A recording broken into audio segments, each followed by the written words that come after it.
You either use the internet for fun or you use the internet to grow. You're here to grow. Welcome to TRS Clips. You've seen the whole journey of ISRO. Everyone's proud of ISRO today. If people have not seen Rocketry, the movie, I don't think they know what kind of a role your career has played in what ISRO is today. And from your eyes, from where you saw ISRO with Vikram Sarabhai to where it is today, how do you feel? Well, it's a long journey. In fact, in ISRO, there is a general culture. I think the credit goes to Dr. Sarabhai. He brought in a culture by which you can call the chairman ISRO and then say, Mr. Chairman, you are wrong. And nobody will find fault with you and they will listen to you. And this is not existing anywhere else in any department in the country. Like there's a feedback mechanism inbuilt in the culture. Yeah, it's freedom. You feel like talking what you feel like, you can tell that is one thing. And that is one area. For example, I'll give you one example. You see, we were discussing about putting up a test facility for testing a single engine, Viking engine, Vikas engine. It's a 60-ton thrust. So we designed it and all, and then we were trying to build that test facility. All of a sudden, it occurred to me that if the same facility can be converted into not single engine, but 4 engine, meaning 240 tons thrust, which would mean I can go one step further and then later if I have an opportunity to club these 4 engines, it will be useful. So I told this to my chairman. My chairman, Professor Satish Dhawan, is such a great person. He was asking me, we have not even tested one engine. You think it's worth it? I said, sir, it is only 1 crore is the additional cost because of that. Because instead of 4 meter by 4 meter base, I have to make 5 meter by 5 meter base. So 1 crore is 1 crore. I don't know. I don't think that you should do. Then it went on and then further he said, before running, you should know how to stand and then how to walk. Without that, I don't want you to run. But I couldn't sleep. I knew that I am not able to convince the chairman. So what I did was I went and by a shortcut, I went to one Mr. R.D. John. He was the construction engineer. I told him, Mr. John, can you make this 5 meter by 5 meter? Then he immediately asked, was there a change of design? Yeah, some small change. Then it will cost you additional money. I said, I'll reappropriate some money and then give you. Because 1 crore reappropriation was not difficult. But don't you think it needs chairman's approval? I said, yeah, I will get the approval, etc. But he accepted it. So he said, all right, he will do 5 meter by 5 meter. I was happy. But my worry was, when is the chairman going to find out this? And that fateful day came after about a month. And that day, the flight, this is where I am telling about the messages. On that day, the flight to Trivandrum to Bangalore was cancelled.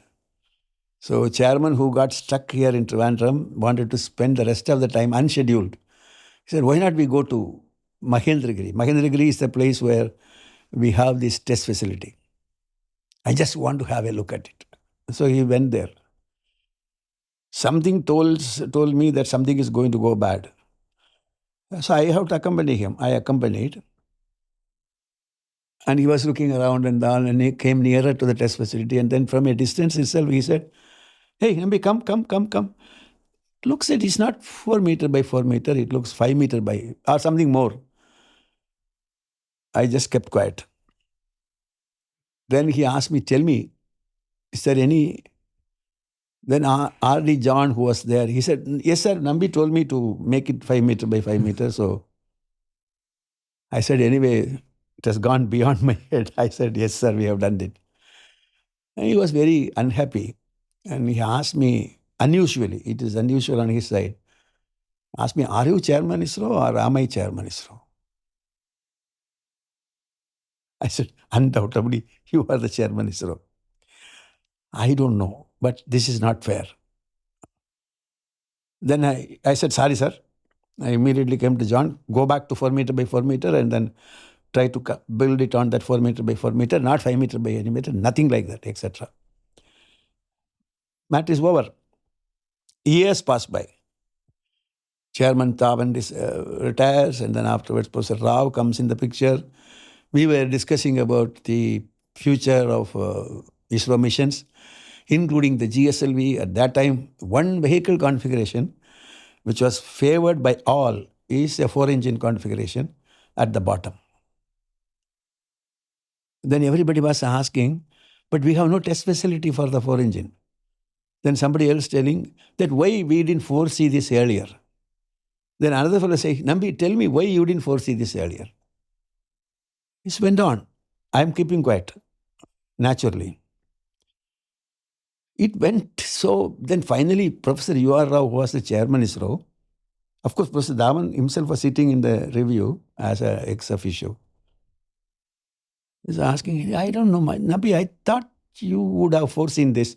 You were always talking about Vikas, and I kept quiet.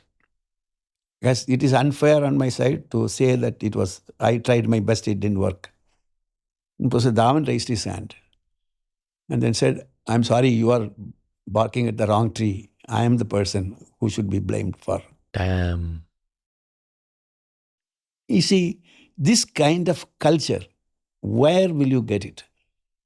Culture of leaders. Yeah, he is accepting the blame. And so were you to not put blame on the captain. Yes. Anyway, that is good. Thank you. But I am saying this is what ISRO culture is. I am saying this. I used to quote this. I have never quoted this to anybody so far. It's the first time we are getting it quoted here. And I went there at the end of the meeting. I just took his hands, and then I said, no, you did your best. I think I didn't foresee this. But anyway, good job done, etc. Now, anyway, we couldn't do the 4-engine configuration because if the 4-engine configuration were to be tried, a test facility is required. That test facility would cost another 300 crores, etc., would have been. So we were trying solids and liquids and things. So what I'm trying to impress you, ISRO had a culture. That culture, nothing can match that culture. This is true with every chairman. Magnanimous people. Look, Professor Dhawan is from California Institute of Technology. Professor U.R. Rao is from MIT. And Dr. Sarabhai himself is from MIT. Of course, I also should say that I am from Princeton. We were all from the Ivy League universities.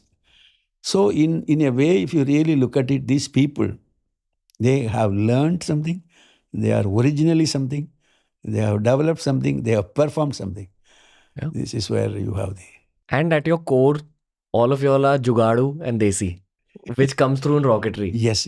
Like there's so much Jugad at play. Am I right? Yeah, it is there. It is there in the blood of all these people. You must understand. Otherwise, they all would have gone abroad already. Who would refuse a job for any of these people?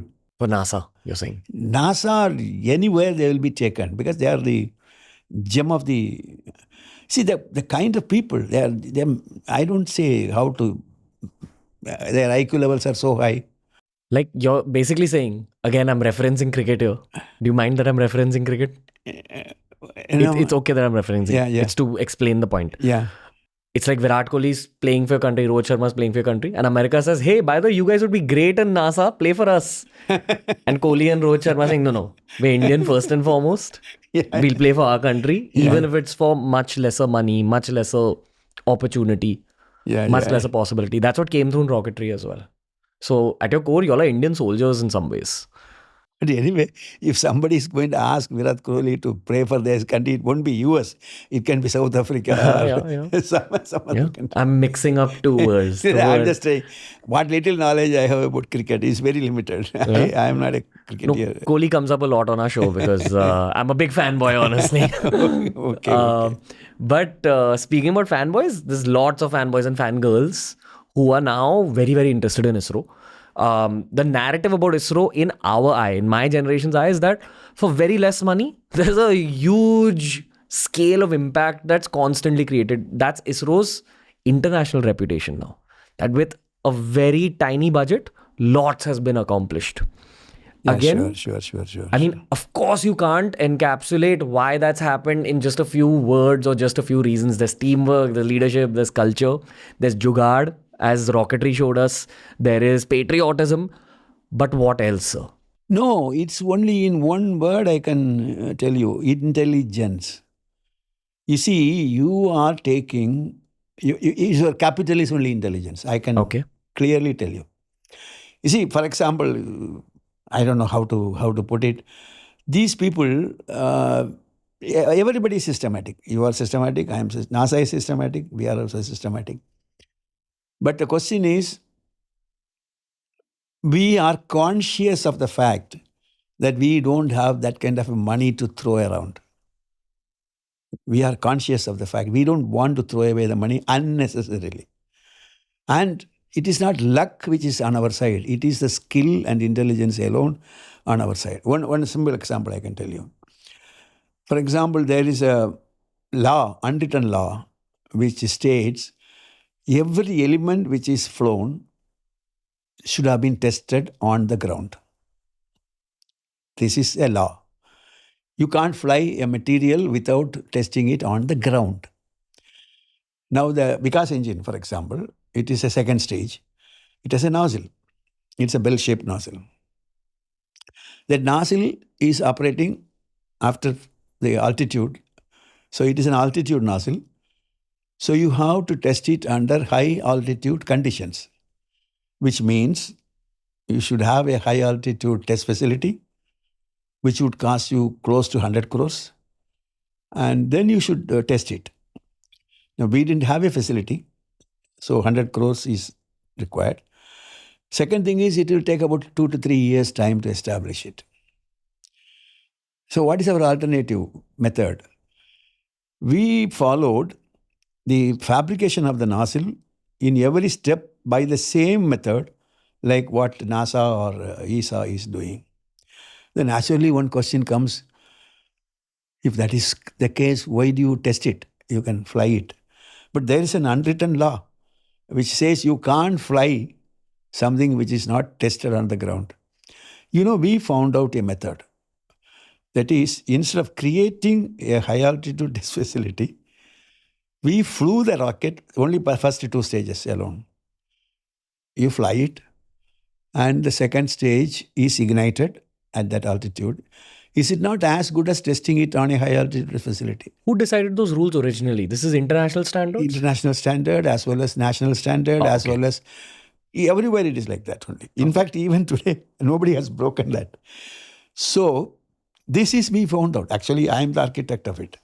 So what happened is I tried to convince and I asked them, tell me, is it not a test? It is a test. Is it not simulating high altitude? Yes, it is simulating. The rule is that nothing can be flown unless it is tested on the ground.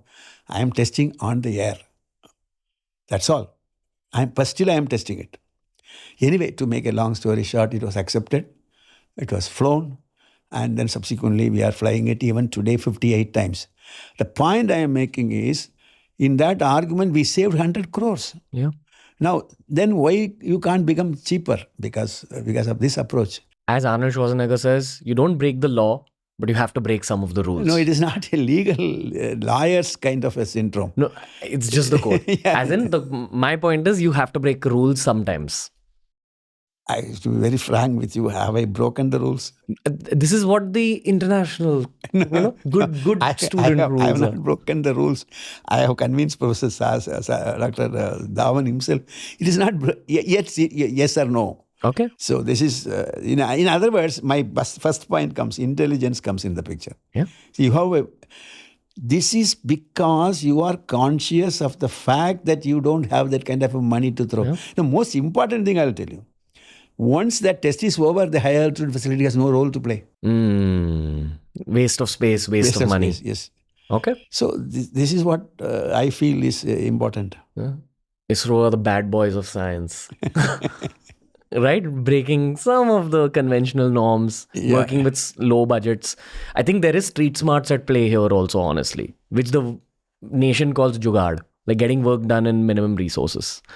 Yeah, which is our, not only the labor cost is small, our approach itself is intelligent approach. Yeah. Okay. Do you want the Indian government to fund ISRO much more?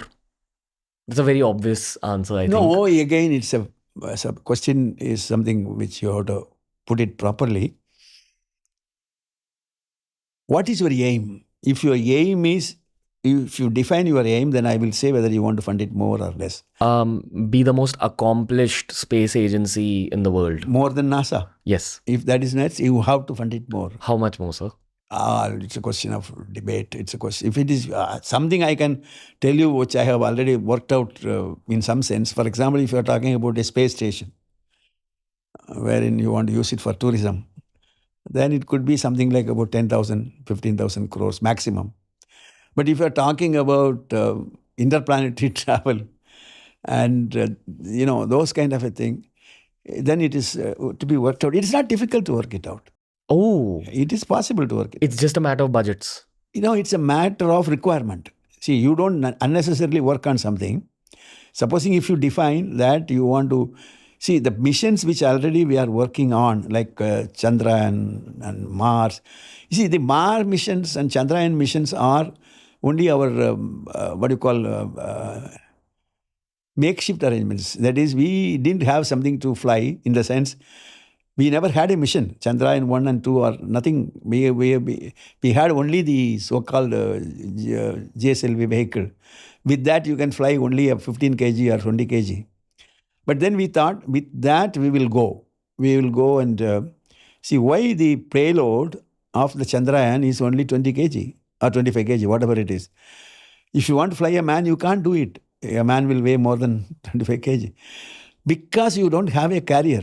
You don't have a bigger thruster. So the bigger thruster is what is necessarily to be developed. Wow. Okay.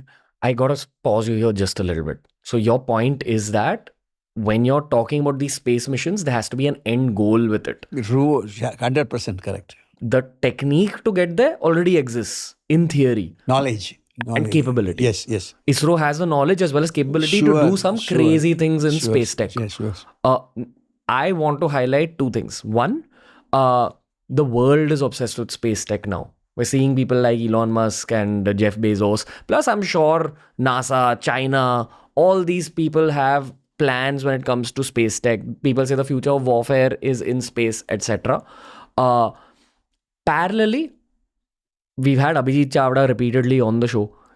He talks about how there are resources on the moon. There are definitely resources on Mars. There are resources on meteors that are floating out there in space. And if you actually tap into those resources, I hate putting it that way, but there's money to be made. But yeah, it is going to be possible. I'll tell you this, I have been telling time and again. You have a NASA for the Americans. Yeah. You have a ESA for the Europeans. But I am proposing an ESA, Asian Space Agency, for the Indians. Asian Space Agency. Asian Space Agency. Asia minus China. China can also fall in line with you. How do you say China will not join you? Forget about it. China, let us not. Sure. Pakistan also may not join.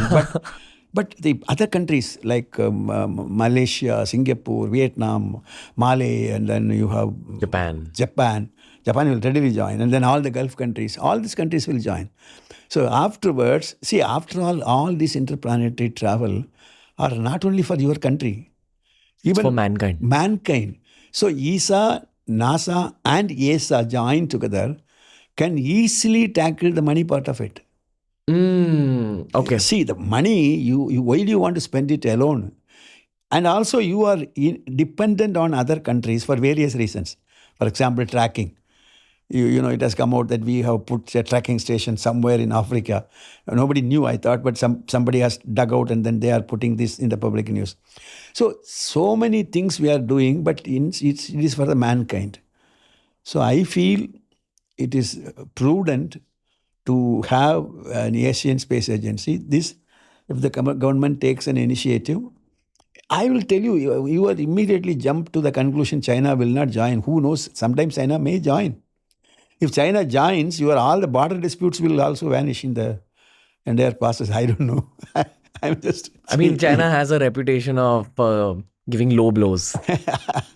I don't know, but I'm saying this will help a lot in the. Okay, I get your point, sir. You mentioned the number 10,000 to 15,000 crores maximum. For the Gaganyaan kind of a project, that is for the space tourism. That is a space station I'm talking about, something equivalent to Mir. Okay.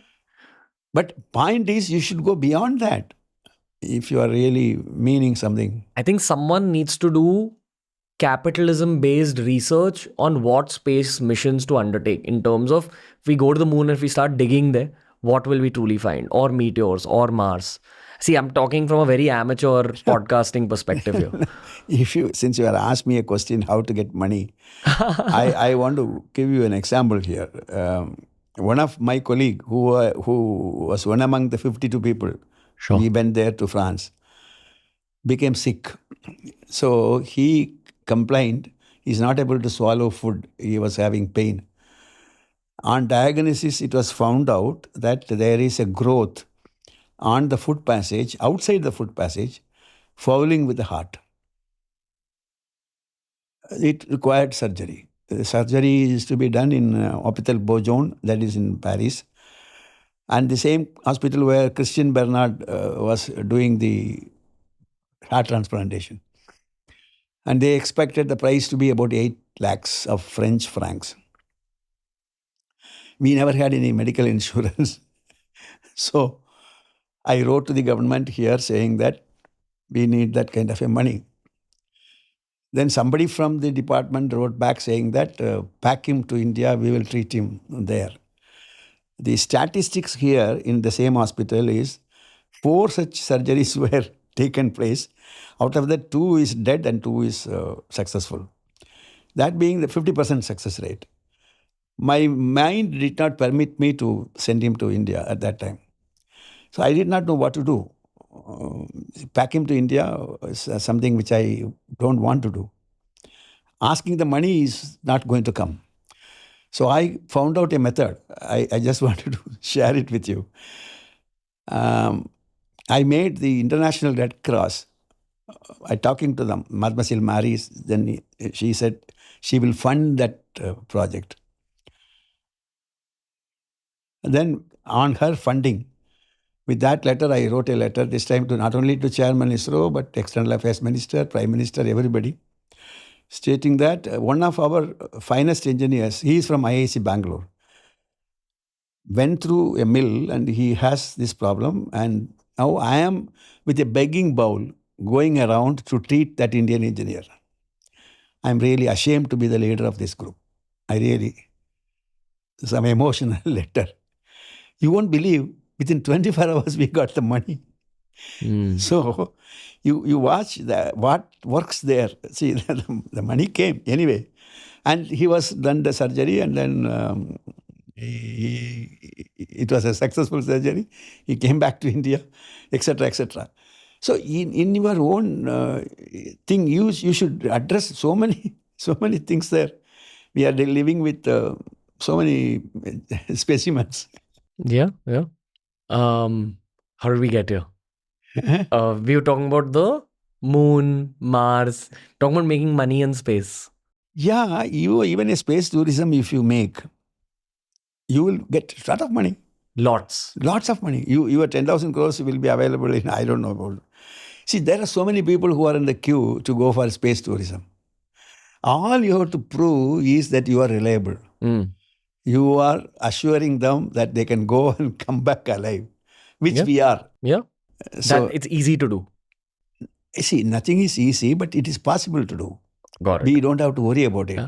It's like, when a genie gives you 3 wishes, and some people say, my first wish is that I want 1,000 more wishes. So if you've been given a budget, first you create the entity that will create an infinite budget for you. Sure. So that's your logic. Yeah, sure. You should make money out of it. I gave 2 logics. One is you don't try to spend alone. You make a common Asian Space Agency. Then you come to this. From this, you can make money out of it. Okay. And then fund further space travel. Yes. Okay. And if we join together, there's nothing like that. Yeah, I'm sure that all the countries will agree for this. So you said 10,000 to 15,000 crores for that space station. Yes. Damn.